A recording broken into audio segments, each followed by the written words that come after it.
Inclusive Recruitment Toolkit video series. Part 3. Inclusive application process and inclusive interviews. We asked representatives from lived experience organisations in Cornwall for their opinion on inclusive recruitment.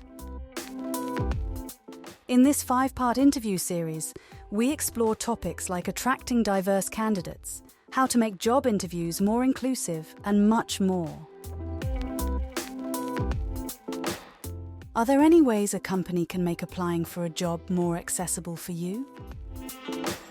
So to kind of make a job more accessible from a neurodivergent person or from someone who's dyslexic, going through a really long application process that's the same as a CV. Just ask for the CV and a cover letter. There is so many incredible applications and new AI systems which can pull all the information that you need from the CV. Please don't make those amazing people that have poured their heart and soul into that document for them to try and rewrite it again in different words. And it causes so much more stress, so much more pain to someone who, has already previously done this. Use the new tools to be able to support the people that you're wanting to recruit.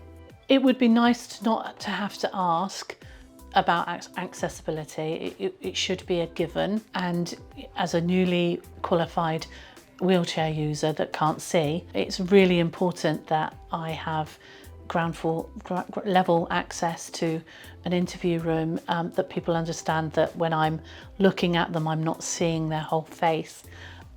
Once I've written that, I don't want to have to explain it again. So that for me would make it inclusive recruitment.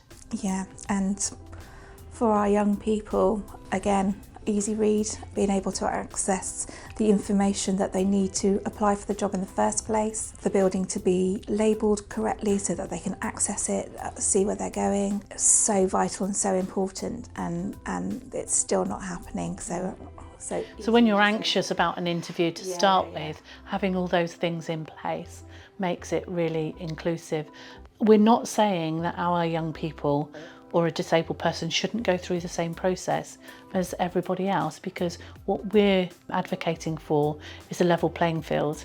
We don't want an advantage. We want to be chosen on the merits of what we can offer to a company. It's really important that people know that we're not asking for more than anybody else is getting. We just want it to be level.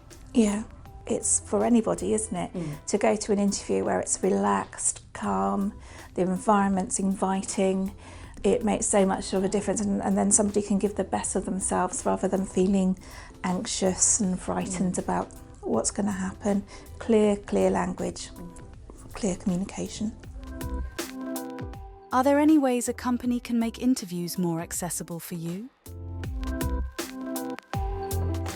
There's a huge variety of deaf people. You can have hard of hearing people, partially deaf, profoundly deaf, and all of these people will have different ways of communicating. They might use qualified BSL interpreters, but people who become deaf later on in life, in their 20s or 30s, might learn sign language, but they might not be fully fluent in it. Or they might use SSE, sign-supported English, which is a different form of sign language in English word order. BSL interpreters can adapt to either form of the language, but it's the deaf person's choice. Then, on the other hand, you might have a hard of hearing person who's happy with a cochlear implant and doesn't use sign language, or uses one of the listening devices I mentioned earlier. So when deaf people apply for jobs, employers must be aware of this variety within the deaf community, the variety of deaf people that there are. If I can just give you an example, about 20 years ago, there was a programme called 15 to 1, and they had all of these hearing people who were chatting away. When deaf people started to apply, they had a BSL interpreter there, And some of the deaf people said, hang on a minute, I don't use sign language. I don't need a BSL interpreter. I'm an oral deaf person. I'm hard of hearing. And there were lots of problems at that time. So people don't understand necessarily what deafness means, and they think deaf just means all of the same thing, but it doesn't. That programme, 15:1, actually never went out on TV in the end.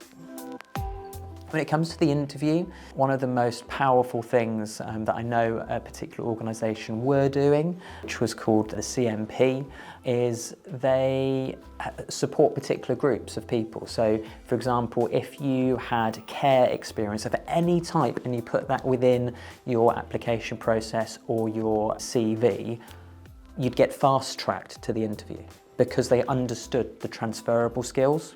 They understood the energy, the passion, the challenges that come with supporting another person through either yourself supporting them or through the care sector.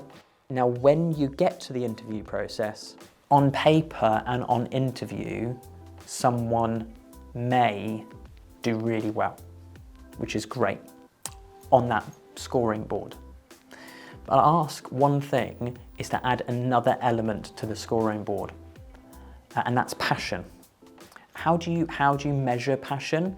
Body language, interpersonal skills. Even if they're lacking in interpersonal skills, they might still be passionate in their response in who they are. And then when you've understood those skills and you've understood that passion, and if you've got two people that have the same skills, you hire passion over skills. Is there anything you look out for in the person or people interviewing you? The first thing I always look for when I'm walking into an interview is whether or not that person needs to say something about my hair or my race or my name, because then I'm already aware that they may not be as culturally literate as I'd like them to be. So so it's kind of a first impressions moment. So that's the first thing I look for. I always like to see representation. So, it's always great to be interviewed by somebody who's ethnically diverse or female. I don't think that's 100% necessary, but it is encouraging when I see that. And I like a diverse panel, actually. If I can be interviewed by a panel, I find it's better because you get a range of questions and a range of minds that you're speaking to. I think that the right atmosphere, if you walk into a room and you feel like people are there to listen and to get to know you, that's really great. It's never nice being the token hire, and I have been in interviews where I've said, actually, I'm not interested in the job, and they've still offered me the job anyway because I meet the diversity criteria, and that's really quite insulting. So you want to make sure that the people you're speaking to see your skill and are interested in you and as a person and as a job, not in your ethnicity or your race. Friendly smiles, welcoming, de-stressing the situation as much as possible, and having a level of understanding of learning disability would be a huge advantage to an interviewer. And not being afraid to give somebody with a learning disability the opportunity, because our young people have so much to offer and they're not always given the opportunity. Why is it important to give people options for their interview times, dates and locations? Oh, that's an easy one for our guys. It's the same for anybody. If you wake up in the morning, you're not having a very good day, or you're not a morning person, you're not going to get the best out of somebody with a learning disability. It could be that early afternoon they become really tired, they cannot give their best. It might be the night before the interview, it's their favourite dance session. So it's really important to give them the opportunity to choose a time where they will give you the best of what they can offer. Some of our young people don't handle change to their routine very well. So being able to choose a date and time gives them control, which, let's face it, they don't have control of much of their life.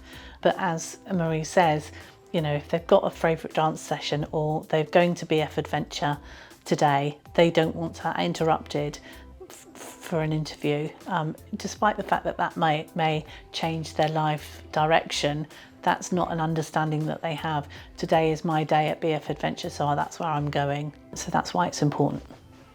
Oh, it is super important, actually, to make sure that you're giving people the flexibility to attend interviews when they need to, particularly with the ethnically diverse community. A lot of the time, socioeconomically, they're sitting sort of a bit lower on the income scale. And so you have to consider, is that person having to take time out of their current job, for which they won't be paid to, and then they're being penalised to be interviewed? Do they have the travel arrangements or the travel fare to get where they're going? Particularly in a place like Cornwall where the buses aren't great. You need to think around that kind of timing and make that accessible to people. And similarly, with things that you're wearing or the resources, if you're asking people to bring resources to an interview, you have to be mindful that they may not have those resources. They may not have the internet to be able to do an online interview. So it's finding out what that reasonable adjustment for that interview is for that person so that they can come fully with themselves. Why should an organisation or business treat everyone the same in an interview? We are all equal. The communication should obviously be good, the teamwork should be good, the right processes should be in place. If deaf people don't receive the right information, the teamwork can collapse because the deaf person might get the wrong end of the stick. So, for example, if IT communications were sent to another organisation and the deaf person didn't receive that information, then that could make things go wrong. It can be difficult to ask interpreters to come in for every bit of communication, but bosses, employers should make sure that the deaf people receive the right information in order that they can do their job properly. What makes you feel comfortable or accepted in an interview? So I've done research on your organisation. I've seen a pride flag.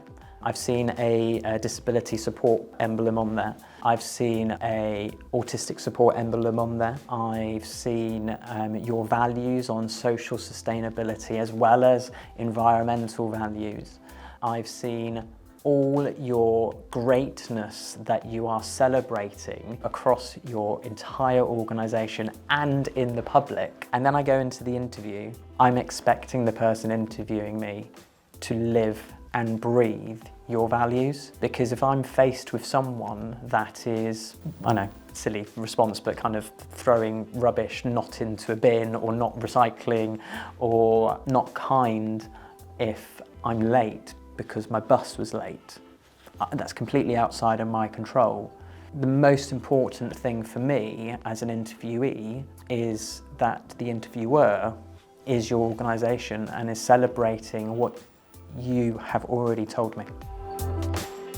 I think it goes back again to that kind of sense of tokenism. I always want to feel like I'm being hired and I'm being seen for my skill and my talent, and I'm not being hired because, oh, that's great, we can get an ethnically diverse woman into the organisation and tick 2 boxes at once, or be condescended in any way around my ethnicity. So I think, yeah, feeling like I've proven my worth through my skill is really important, and having that acknowledged. I think offering support around, we have this club or we do this social thing so that I'm automatically being brought into the social fold of an organisation is great. I think being asked if I have any reasonable adjustments that are required is really important, and I'll go back to, again, from the ethnic diversity perspective, do I need space to pray, or do I have any particular holidays that I need to take that may not fall into the Christian calendar that we tend to use? I'm really feeling like my individuality will be valued inside of that, I think. This video was produced by Discover Voices, part of Disability Cornwall and Isles of Scilly. To check out all of our content, simply search Discover Voices on YouTube.